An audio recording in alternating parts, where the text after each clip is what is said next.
So about Doomweaver, he's got like a bunch of spells, and he starts with the spell, it's called Boon of Ruin. The Boon of Ruin, I think, in my opinion, got kind of nerfed recently. Okay, so the basic version, I think, is actually like a pretty good spell for Doomweaver to actually start with. It helps like the tank Doomweaver, which is focused on like triggering like the Siege Curse chance as much as possible, so it's nice. But it's also very nice for characters with chaotic advantage. So for example, if you have like chaotic advantage on like a parry character, or like if your character like parries, you may be able to counterattack for 0 offensive points, which is obviously really powerful. Maybe what kind of sucks recently, I believe the spell got like buff because the damage got increased to 5 to 15 damage on the basic version. But really, like lower damage was actually better for the basic version, because in that case you dealt less damage to your own units, and I don't think the sort of a spell is something that you want to be necessarily using on your enemies, honestly. So I think the spell is good, but in the context of like parrying, or maybe using this in combination with, I believe is it called Chaotic Advantage? Yes, in the context of using it with Chaotic Advantage on, for example, the Chaos Spawn, it's gonna be potentially insane. I wouldn't worry about the damage taken, because you also may be able to fix that damage with Idol of Blood. So yeah.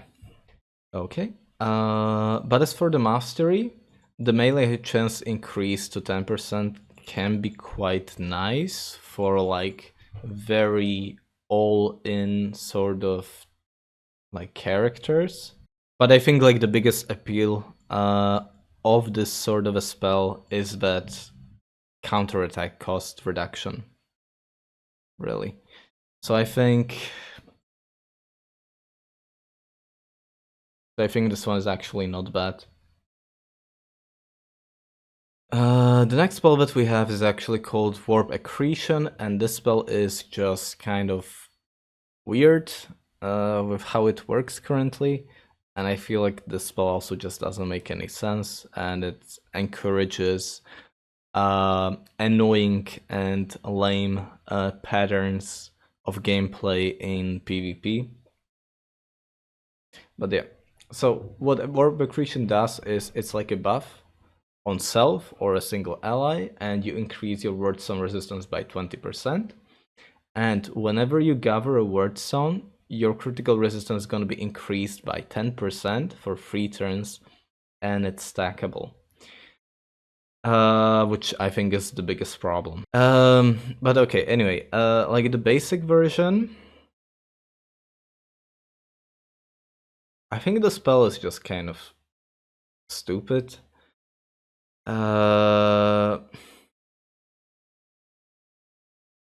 What it kind of encourages you to do as a player is like you cast it on somebody, then that somebody picks up a word zone, and then this somebody who has like enough word zone resistance so that they don't actually get like any debuffs, they go somewhere, find a chest, find a corpse or something, and then they just keep picking up the stone over and over and over and over and over and over and over and over and over and over and over and over again until they have 100% critical resistance, so they become like completely immune to the spell. Luckily, there's also a thing with the spell that it's kind of just bugged, and like sometimes the stacking doesn't even work properly, so it's just fucking weird. Anyway, I just really hate the design of the spell in Paramod, and I think it should be reworked. I don't think this stacking thing with critical resistance should exist, and it's awful. Yeah. Oh, but like on a more positive note, you may be also able to cast this on like a defensive tank, Doomweaver, like not like a Serenity tank, but like a melee resistance tank.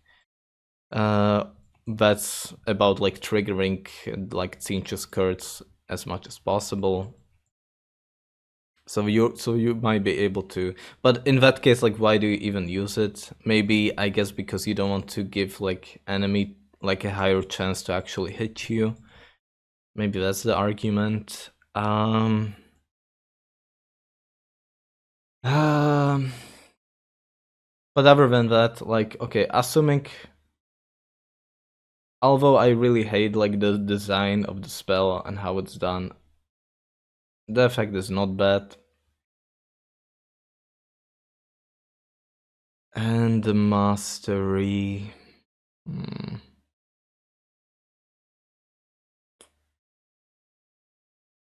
The mastery is bad?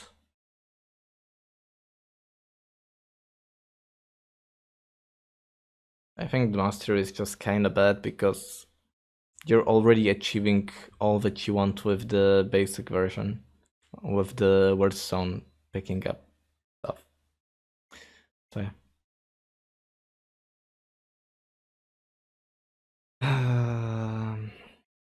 Yeah, I believe it doesn't stack because there's like a bug, but it's supposed to be stacking or something. Unless like the builder is just outdated or something, but Para is saying that it's gonna be reworking it. I believe like the vanilla version, what it does is the more wordstone you gather, the higher wordstone resistance you're gonna be getting, which to me like makes perfect sense as a spell, right? But not this, honestly. Okay, next spell that we have is called Idol of Blood. The idea is basically that this one is good because it gives like quite a bit significant like HP back, and like whenever you're gonna be using it in PvE or PvP, you're gonna be trying to use it in such way that you're gonna be restoring health only to your own units, so you are able to like manipulate this to your liking. Also, if you're gonna be using this with like mutant units and stuff, with mutations, they're gonna be able to pass through like those parries and heal up. So maybe from that sense, it's like really good. And the mastery is probably God tier, honestly. The only downside is that the enemy may be able to use it against you. But here's the thing, I would say like good players might be able to use this against you, but also bad players kind of allow the good players to have them like use the Idol of Blood against them. I hope that kind of makes sense. But yeah, I think like the issue that's gonna be with the Idol of Blood, although it lasts only 2 turns, maybe what I would like to actually see with the Idol of Blood is that it lasts 3 turns, but just kind of make it like interactable, because right now in Paramod this Idol of Blood is indestructible. It has like 500 health, and by the time you try to like break it, you can't, because yeah, it's just going to die by the time you try to do anything about it. Yeah, and also if the case is gonna be that we're gonna have a situation where You are gonna be able to recast failed spells, failed healing spells. Then I would also maybe look into reducing the health on the totem, maybe increase the duration, so that there is actually some interactability with the totem, and I even may be able to destroy the totem, right? But here's the thing, like, it's like good anyway, because like if you're forced to actually interact with this totem and deal the damage to the totem, then the like your allies like you are still, or I mean, all the damage that goes into the Idol of Blood will not go to your units instead. So that's why I would maybe like to see like less health on Idol of Blood, so that there might be even like more thinking if it is preferable to actually destroy or try to destroy the Idol of Blood instead of just being stuck there with it forever. I hope that kind of makes sense. Yeah. Let's go to the next one, and the next one is Idol of Change. Yeah, so Idol of Change, it summons an idol in the area, and everybody near the totem is purged of all magic effects, which is completely, utterly insane. And you gain 25% magic resistance, and you have the spellcasting cost reduced also by 1 offense points, which is also kind of insane. And oh, it also increases the cost of divine spells by 1 offense points. Okay, interesting. Honestly, like both of these are god tier. The mastery is amazing because it also gives you like 1 million magic resistance. Yeah, the argument is that enemy might come into the totem, so they're also gonna be like resisting the spells and so on. But you are in control of where you put the totem, and that's usually like far away from the enemy. And also, if you're like using artillery casters, you're gonna be using it way, way, way far away from the enemy. And not only that, this totem also like protects you from the enemy artillery casters. So that's also like amazing. Also, you may be able to set up this totem in some place where you can like hide it and stuff. And if, let's say, like sisters silence you, or the enemy gives you some kind of a debuff, such as Warlock giving you minus initiative, you just can come over to the idol and get the purging of the magic effects, and that's gonna be like completely insane. But yeah, I think like for a lot of reasons, well, also there's like the casino spellcasting, which is all about like casting spells as much as possible with the necromancers. They're probably like the quite infamous for that. And that can be like completely insane because you got Spell of Doomed. Yeah, I think both of these belong to the gods here. Okay. Next one that we have is Idol of Lust. So Idol of Lust is fucking amazing.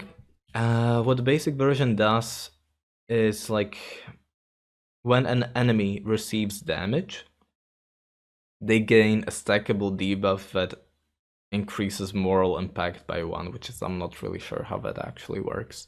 I assume the thing is that it kind of just can't stacks up, and the higher moral impact, it means that once this unit is actually killed, it is easier overall for the enemy to get routed.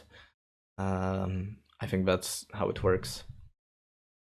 But like the main part is that it also decreases stun and critical resistance. I'm gonna put this one to just bad, because if you're gonna be playing some kind of a crit team, you're gonna want the mastery version. So yeah, like Idol of Blood is like completely insane for crit teams, like any teams that want to crit, because what do the crit teams get countered by? Well, they get countered by critical resistance.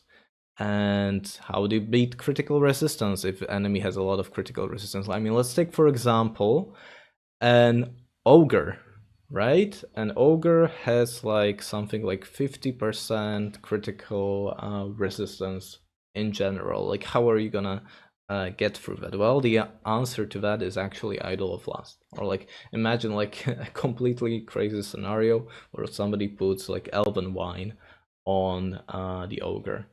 I mean, if you're gonna be grouping up on that ogre while he's in the Idol of Lust, let's say you're like throwing shurikens at it. If you throw 4 shurikens at it and they hit, you're gonna reduce the critical resistance by 24 and stun resistance by 24 as well, 24% as well.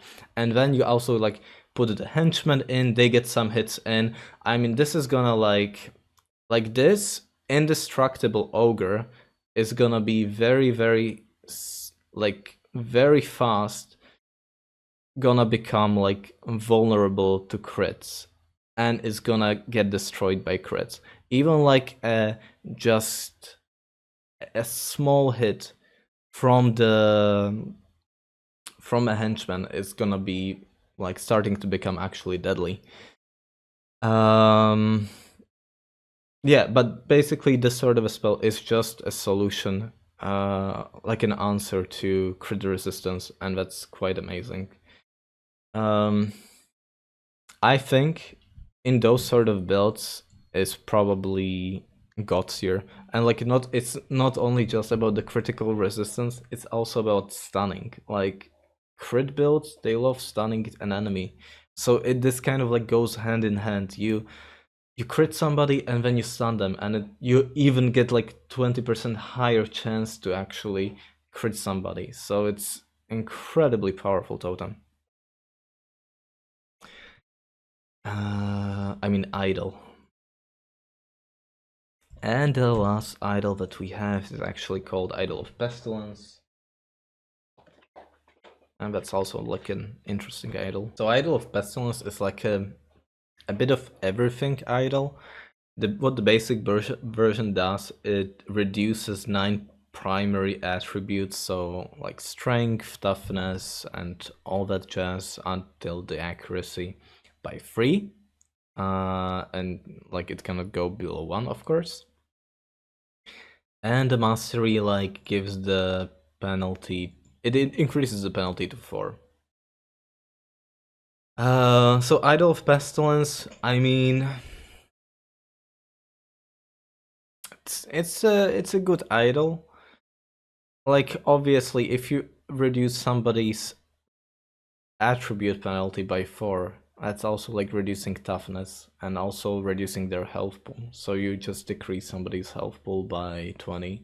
And you also made them like 4% more vulnerable to crits.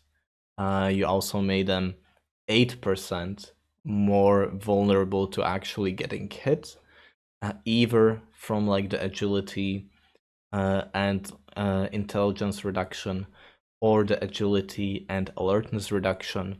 This spell also has some possibility to cause 2-turning, because you're gonna be also lowering the initiative by 4. So in this case, it's also like a lot more consistent at actually doing what it's supposed to be doing, rather than like Curse of Chaos. But the thing is, you may also be able to stack this with Curse of Chaos, so there might be some builds which are all about like reducing enemies' primary stats. So that's kind of interesting. And also there's a thing that you are also able to stack the effects. So you may be able to stack like the basic and the mastery version and reduce the primary attributes by 7 in total. And that kind of might get crazy. I can see this sort of a build probably being used on some kind of a tank, melee tank, Doomweaver, something. I'm not sure entirely. Maybe a strong blow Doomweaver. That's all about like destroying enemies' parries. Could be a thing. I'm not sure entirely. But I think both of these are just kind of in the not bad or good category. But since I don't really see them, I mean, that this is also just the kind of the thing that it's hard to like what is the actual power of this thing? It also like reduces enemies' hit chance. So this also may be something that you would use for the melee resistance. Yeah, I think you're supposed to use it with like the melee resistance guy. Honestly, I put them like both into like good. Right? It's like an extension of your melee resistance. I kind of like thinking of it from that perspective. I like that idea. Yeah.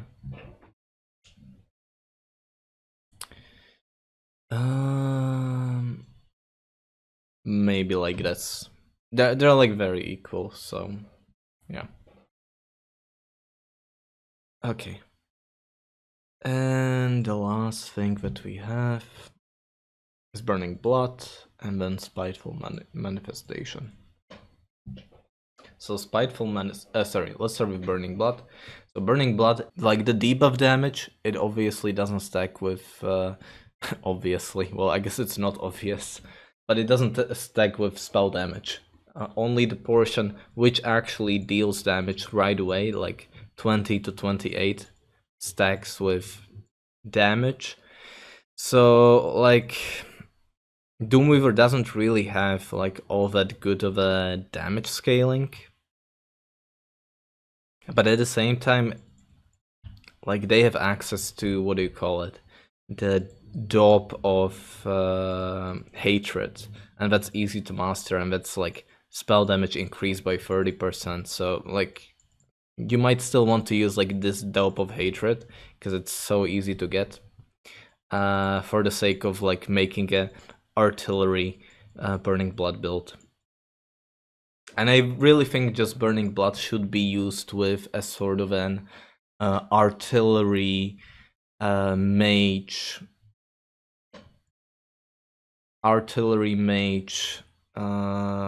with the what do you call it, with Idol of Change. So yeah.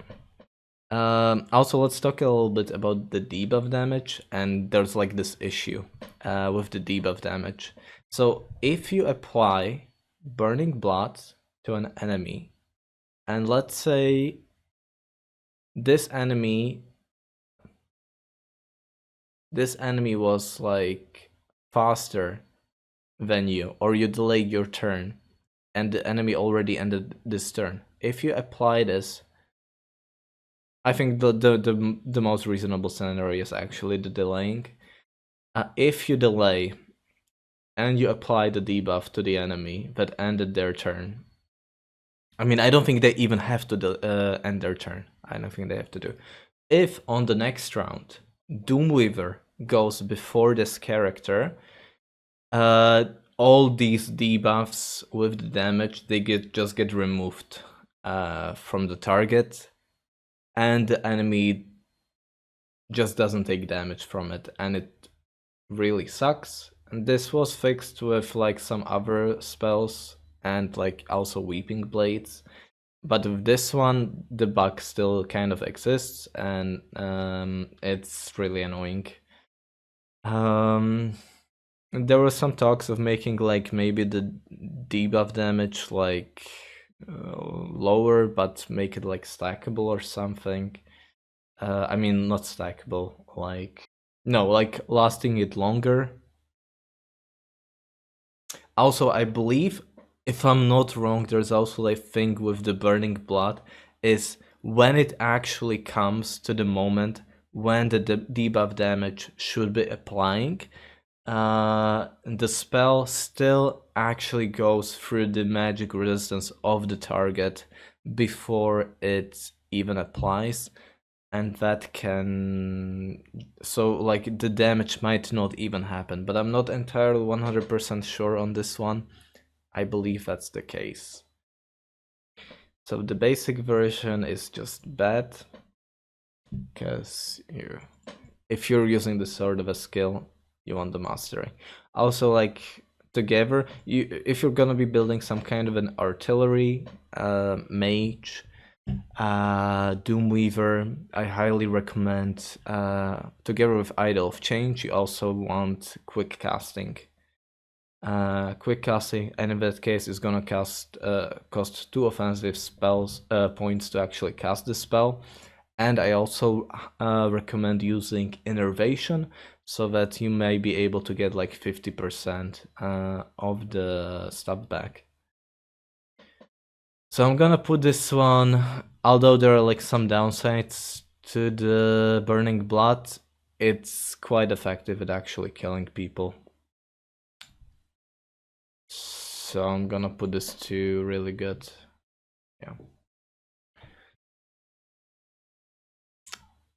And the last spell that we have is Spiteful Manifestation, and it's like the AoE spell for the Doomweaver. So like Spiteful Manifestation, it's not really a spell that's about dealing a lot of AoE damage. It's more of a spell that's more about actually just reducing the enemy armor. Yeah, there were some talks of making like Spiteful Manifestation armor absorption stack. I mean, maybe I can see it. Maybe it's a good idea. I'm not sure.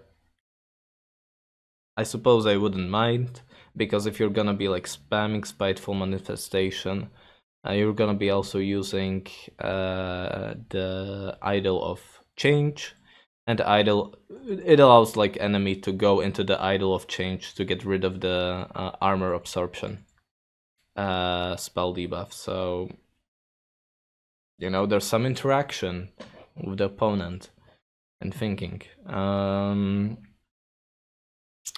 So this one goes to, I suppose I'll just put this to, honestly I feel like this should be not bad. The current version as it is. I mean, it's 16 to 26 damage, but, and there's the Dab of Hatred. So how much damage would it be really? Like increased by Dab of Hatred. Like 4 additional damage? 4 to 5 additional damage? It's not bad. No, 4 to 7 additional damage. Maybe it's a lot better. Maybe the spell is actually just good. I haven't really used this for like damaging purposes, but it might be just good. Kind of prefer just the Burning Blood. So yeah, but I think that's where I'm just gonna end it, honestly, because I feel a bit too tired after work. So